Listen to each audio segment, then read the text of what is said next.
everybody, and welcome back to ZakIsCinema. ZakIsCinema is just for all those people out there who are just wandering around their everyday lives, and then they feel like they get these premonitions or just walk around all worried and anxious, like death is around every corner. Almost like Alex here in Final Destination. You're wondering and walking around, just wondering when death is gonna come and slap you in the face, right? Like you're just so bundled up with anxiety, with death around every corner. I mean, please, welcome. Please join me here, because, that might be me, but to distract myself, I like to talk about movies, and hopefully you like to do that too, and like to listen, so we don't have to think about death chasing all of us, every single one of us. You watching, death is chasing. Yes, despite that, I mean, I guess we get to spend some of our lasting couple of minutes here on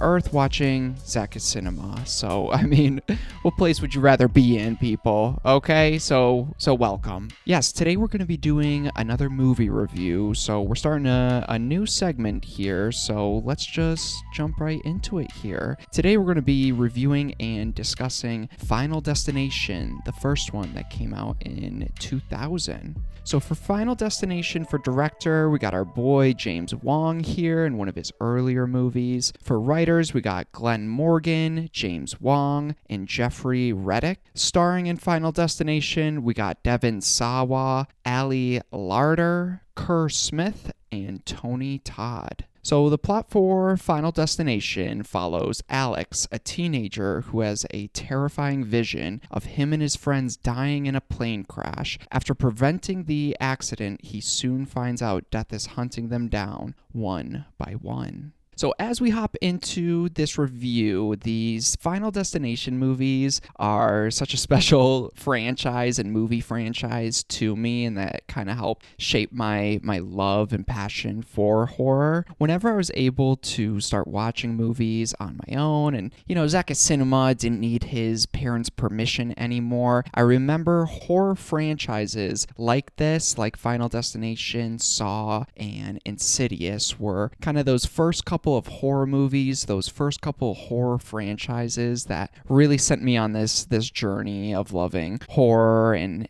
thriller type movies. So I didn't grow up with them, but these were one of the first R-rated horror movies that I could see and that I chose to watch through many years back. So I was very excited to check these out again. I do also have a lot of love for these early 2000 horror movies, early 2000 movies, late 90s movies as well. Like the Scream movies, the Spider-Man movies, the Raimi Spider-Man ones. They hold a special place in my heart. They carry such a special vibe too. There's nothing like that early 2000s, late 90s vibe. It's just so nostalgic for me. That's why I decided to review this one. Obviously, we have Final Destination Bloodlines coming out in May, which I'm definitely excited about. So I thought we'd take a look through the other 5 Final Destination movies. Yeah, what better place to start than the first one here? Let's hop into the review, starting with my positives, or just the things that I really enjoyed about Final Destination on this most recent rewatch. First, I really liked how it provided such a unique approach to time loop movies and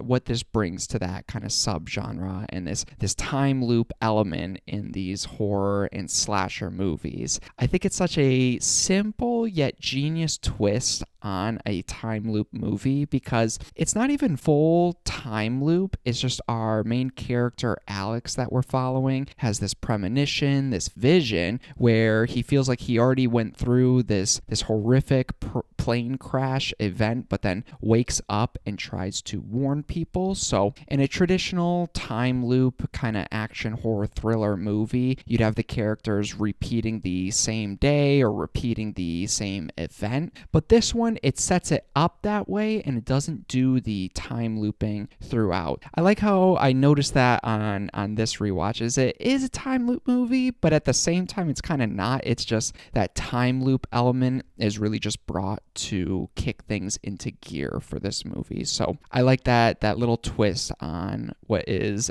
overstuffed subgenre of time loop movies. So I like how they add this here. I also like in this first Final Destination movie how it's a slasher movie without a slasher villain, or at least in the traditional sense. It's all of our characters here just trying to outrun death itself, which is such a unique premise because everybody on Earth will have an experience with death. It might be over the top and kind of cheesy in some areas, but it taps into that human nature fear of death itself. It's a fear that will be haunting all of us, but I think having death here as the villain, death is our franchise villain for these movies, it helps make this franchise stand out on its own a little bit, especially grouped into those late 90s, early 2000s, like kind of slasher resurgence that we saw because of the Scream movies. And then you throw this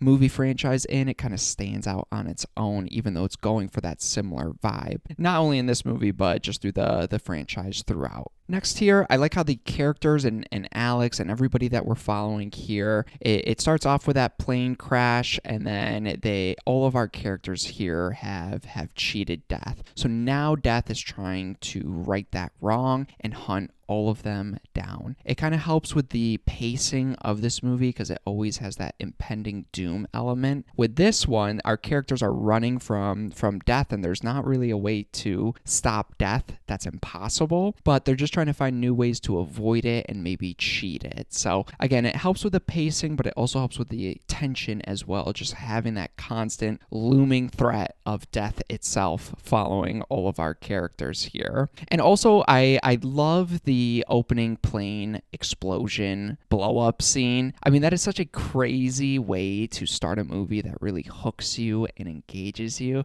And it's also just kind of crazy seeing airports and plane security pre 9/11. So I just can't imagine what like James Wong was feeling here on 9/11 when this movie came out, like not even a year before that. You know, it's a little like, oh God. Just opening the movie like that is just such a crazy thing to do. And we'll get into it here, but all these Final Destination movies do a unique job of taking real life, everyday situations like flying a plane and turning them into a freak accident, but a freak accident that could happen. And I think this movie sets the tone with the franchise with that plane opening scene. Every time I go on a plane, I think about this movie, unfortunately. I mean, it is what it is here. Next here, I love the lore and like the small details they add to just death, because it could have just been like, oh, hey, you characters are running from death. Okay, go. And it still would have been an enjoyable movie, but they try to add a little bit more to it. Like the small detail of how all of our characters are now dying in the same exact order they should have died in that initial plane crash. It helps give some more lore and detail without making it overly complicated or overly convoluted whatsoever. I really enjoyed watching this whole movie again and seeing that initial plane crash, especially watching with someone who's never seen these movies before. So you just see them as the characters are going through that airport, seeing all those small weird things that could seem like weird everyday coincidences, but you know, in this movie it's like leading to something bigger, and it makes just everyday occurrences a little bit more unsettling. It's an interesting setup that helps establish everything you kind of need to know, everything about the vibe of this movie. And I think that initial plane crash scene is, again, just such a great way to start the movie, because if you've never seen the movie before or don't know about its premise, it's just such a wild opening that, again, just hooks you and brings you into what this movie is gonna give you here. Again, I totally forget like every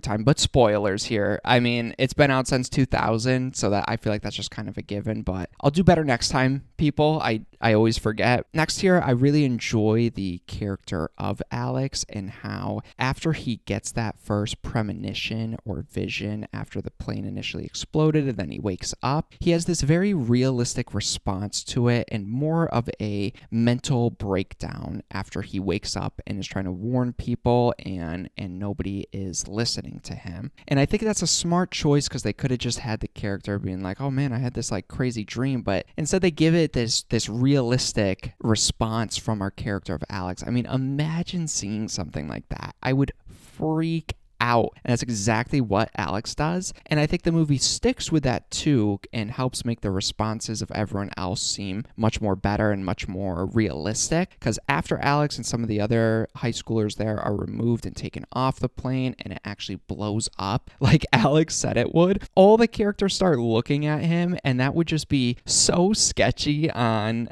Alex's part. Not only for all these characters just like, holy shit, like this guy just like saved me kind of, but I also just avoided death, but he was just saying this plane is gonna explode. It's just such a cool opening, and I love the responses of everyone just like staring at Alex like, yo, like, what did you do, Alex? I like the very realistic responses you get because, you know, Alex would have a mental breakdown like that, and then everyone he would be the prime number one suspect for the police, but then also everyone just involved in that situation there. And I think with this plane scene, it shows a great job of what the crazy traps and kills and death is going to be doing in this movie, but it also introduces this movie's strange supernatural vibe and tone that were extremely prevalent in some of these early ones, and I think it just kind of it adds to that early 2000s charm as well. Speaking of that, I love all the death scenes you get in this movie. I think they all hold up well, and I think the best thing that this movie does is all the death scenes really just get this reaction, this response from you. You, of course, have the plane crash scene, which is wild. Then you have Alex's friend Todd dying and getting choked out in the bathroom in this crazy scene that just like makes me feel like I have to hold my breath a little bit too. But then you also have the girl going on the rant about telling all of them to move on, and then she's like backing up and then gets wiped out and taken out by that bus all of a sudden. And then there's a crazy scene with Alex saving Carter on the train tracks, and you're like, oh my god, I think they avoided death here, but then it subverts your expectations by having his friend get decapitated by that piece of loose metal underneath the train tracks. Then you have like Alex's teacher's death scene. Like all the scenes just get this good reaction out of you because you kind of know the general premise and what death and life is going to be doing to our characters, but the final result always just gets a like shocked response out of me. And I think another positive with these death scenes is how just fun and enjoyable they are because it sticks with that very fun over the top tone as well. And I think that's the thing that I love most about this movie is it's dark, but it never loses that over the top kind of campy tone that it's going for. So these are they're dark movies if you think about them, like death chasing high schoolers and killing them one by one, but it keeps that tone of some of these fun slasher movies, the Scream movies, where I could watch this in any mood that I'm in. So I love that about this movie. Next here, I do love the ending here with Alex trying to sacrifice himself to try and cheat death and save his kind of girlfriend named Clear. Weird name, but hey, we don't judge here at ZakIsCinema. Yeah, I love that scene of these characters trying to figure out how to cheat this, how to escape this, how to avoid death, and they're trying to mess with the order death's going in, trying to have people intervene, because then you notice it like skips those people who get intervened and saved in these movies. So he's trying to do that, and I think it leads to an enjoyable culmination of everything that we've been watching in the movie. But yeah, I love that scene. I love the ending of what Alex has to do for Clear, but a little nitpick here, I guess, that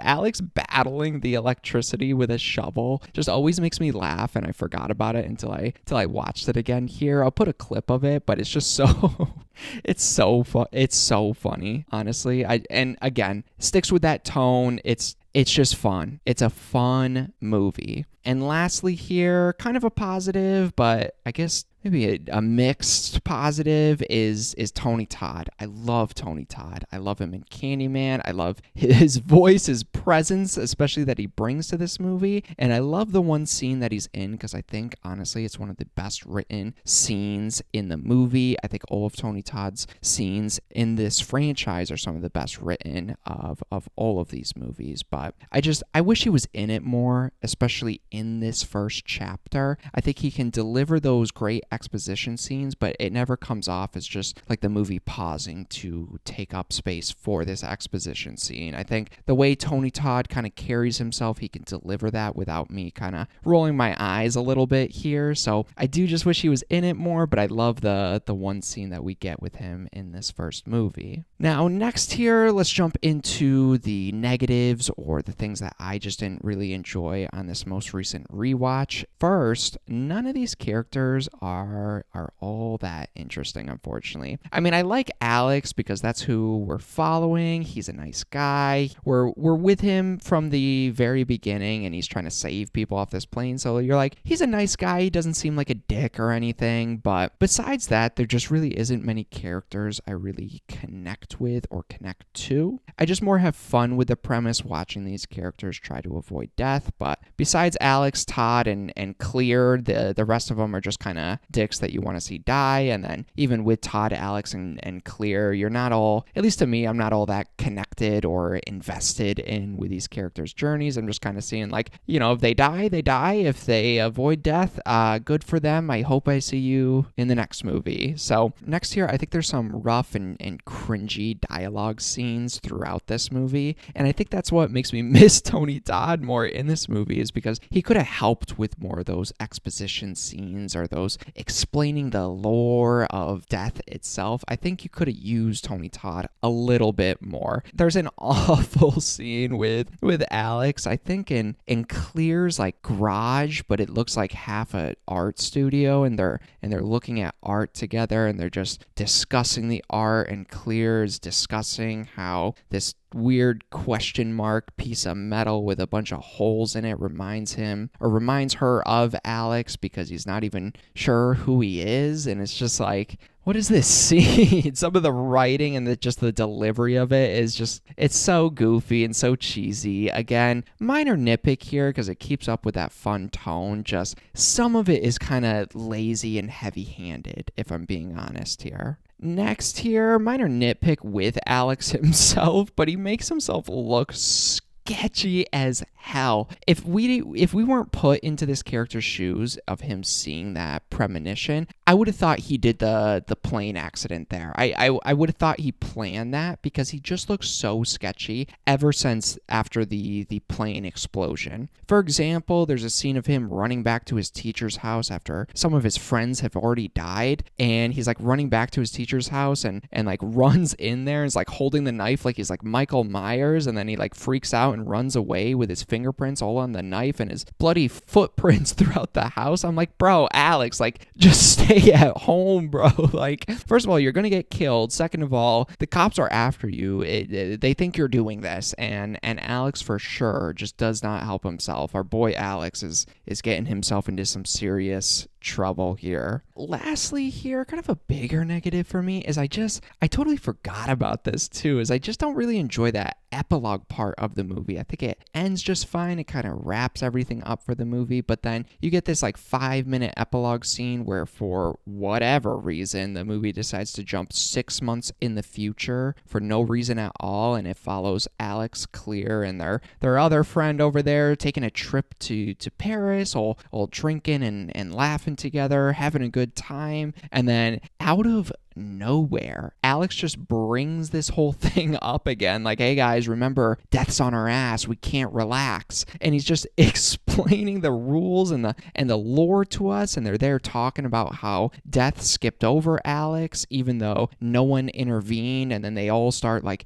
panicking again. They're like, oh shit, like I think maybe we didn't avoid this. And then their other friends like, Alex, shut up, can't you just enjoy this drink in Paris? And Clear's trying to be the mediator between them, and it's just, and they're realizing that death is still a part of them and it's still coming back after them. And then all of a sudden you get that big crane, or it's a sign or something that's coming for his friend, and then it cuts to black showing, yes, death is still after these characters. But just with that, it's a fun little like ending, like, oh, you see, death's still coming, and very 2000s, I guess you could say. But it leaves me with so many questions, like, well, they all knew the rules, so why did they think it was over to begin with? Why did it jump 6 months? Why didn't death do anything for those 6 months? What the hell were they doing for 6 months? And why is Alex just bringing this to his friends now? I mean, you guys had a whole plane trip to Paris. That gives you a lot of time to think and to talk. Like, why wouldn't you bring this up maybe then or before the trip, or why would you go on a plane again? Honestly, why? I would never go on a plane again. And I just don't understand why death here just waits for Alex to bring this up and starts getting paranoid about it again, and then death comes for his friend. Does the death only work if people are talking about it and trying to figure it out? Did they go that 6 months without ever bringing this up, and that's why death took a mini vacay? Or I have so many questions after that. Like, it's not a bad ending. Maybe I'm reading too much into it, but again, I think it just leaves me with a lot of questions. It feels really sloppy and almost mandated by the studio so they could keep making more of these, or have this type of 2000s ending where it just cuts to black and be like, you thought it was over, but it's not. Now get out. Like one of those. I don't know. I if they were going with that vibe, like, oh, death's still here, they didn't fully close that loop. I wish, and they should have left it a little bit more subtle. Kind of one of my bigger negatives with this movie. But overall, I would say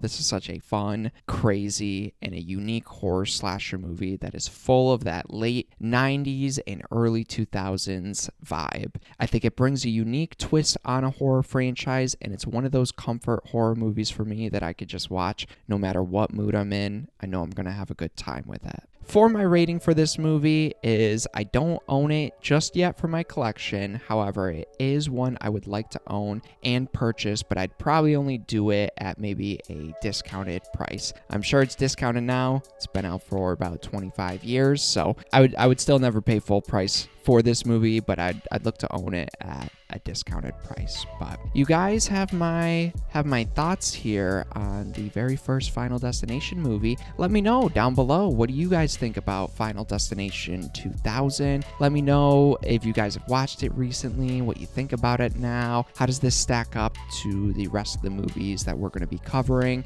Let me know if you guys are looking forward to Final Destination Bloodlines as well. I'm curious to hear everybody's thoughts on this fun franchise we're going to be talking about. So, like I said, look forward to my Final Destination series. We got, like 4 more videos coming on after this. I'll probably do a ranking after the new movie comes out. So look forward to those videos. And again, thank you so much for watching. I do appreciate anybody watching my videos. So thanks again. And yeah, look forward to more ZakIsCinema coming very soon.